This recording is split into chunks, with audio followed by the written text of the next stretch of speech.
In order to understand what a software tester or quality assurance analyst does, you first need to understand the process by which the software is conceptualized, developed, and maintained. This process is known as Software Development Lifecycle, or the SDLC.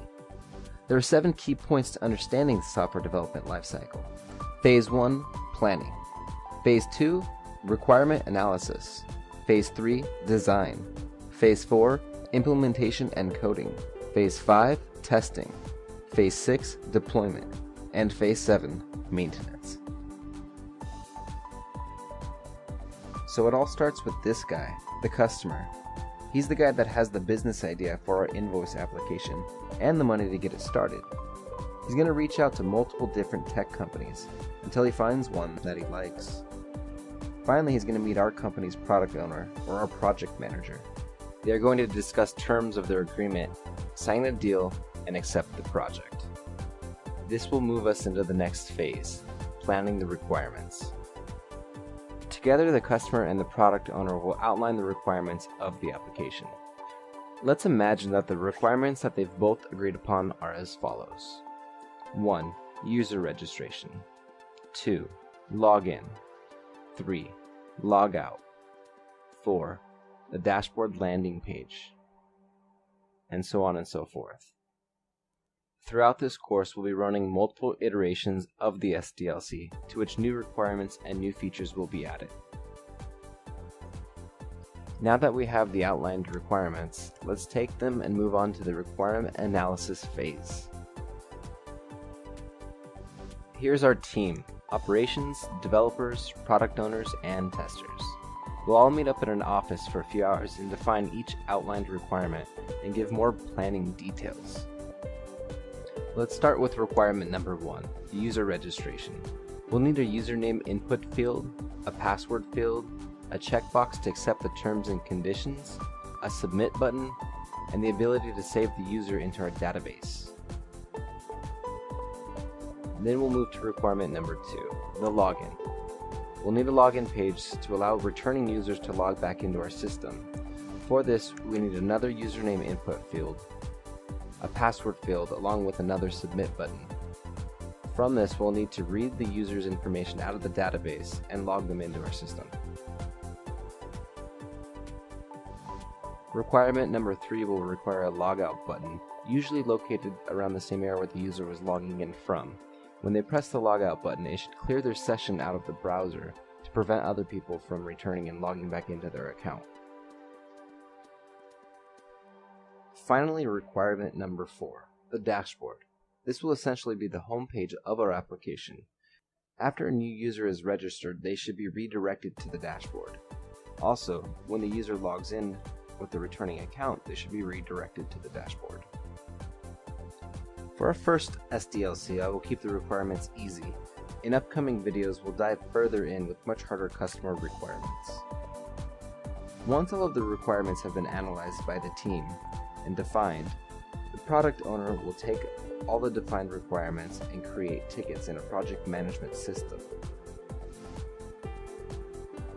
From here, we'll move into the design phase of the SDLC. The design phase takes all the requirements and starts to plan the product. The design phase may include the business rules, the user interface layouts, color schemes, what programming languages to use, frameworks, system server design, database relationships, architect of the application, mobile aspects, supported browsers, and much more. Next, we'll discuss the implementation and the coding of the application. The implementation and coding phase is where everything starts to become fun. The operations team will set up the physical hardware for the servers, the developers will start writing the code, the designers will continue planning the user interface, and the testers will analyze the requirements and start building test cases for their test plans. Even in this stage, testers are incredibly valuable. They start to imagine the usability of the application and see how everything flows together. Sometimes while writing test cases, they can discover things don't make sense and help redesign fundamental flaws in the early stages of the application. Next up, we'll be discussing one of the most important phases, which is the testing phase. So why is the testing phase so important? Well, imagine that the developer has finished coding some of our new features and our requirements, and we found that when the user logs out, that it's not actually clearing the session in the browser, and that another person can walk up to their computer, click the login button or click the refresh on the page, and they gain access to their account, get access to all of their money, and start making payments on various things. It would be a huge and expensive, terrible bug that would get released if we didn't have testers to test these types of things beforehand.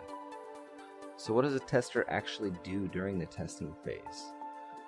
Now that we have the servers all set up and the database is set up, developers have finished coding, they've given us an application, an actual website that we can log into now.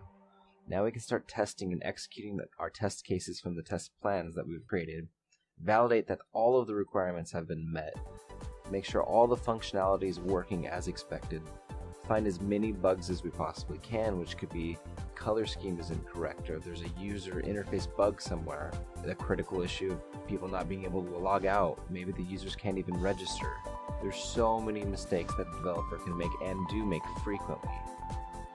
So as we're testing, we start to find bugs, and what we'll do is we'll report them into a bug tracking system, which is then assigned to a developer. They'll go in and they'll fix the bug, fix the issue, and assign it back to us. This is called a bug lifecycle. You may have noticed that I've mentioned test cases, test plans, and bugs.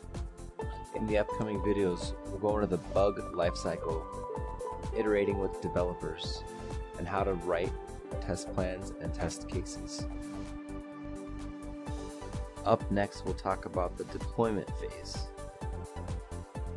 In the deployment phase, the operations team will end up mirroring the staging or development environment systems that we've been testing in and get them ready for production, meaning that they'll install new hardware, brand new servers, have everything scalable for production.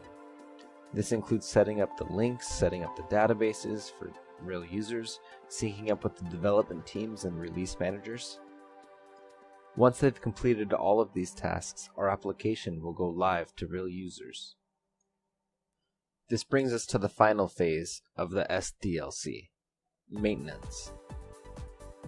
So imagine that we've released and our application became so successful, we're just getting millions of users logging in and registering and using this application.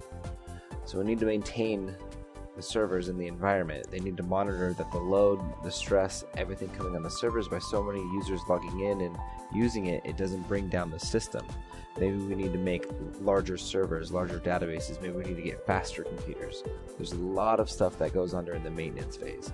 There will be bugs found in production. It's called production support.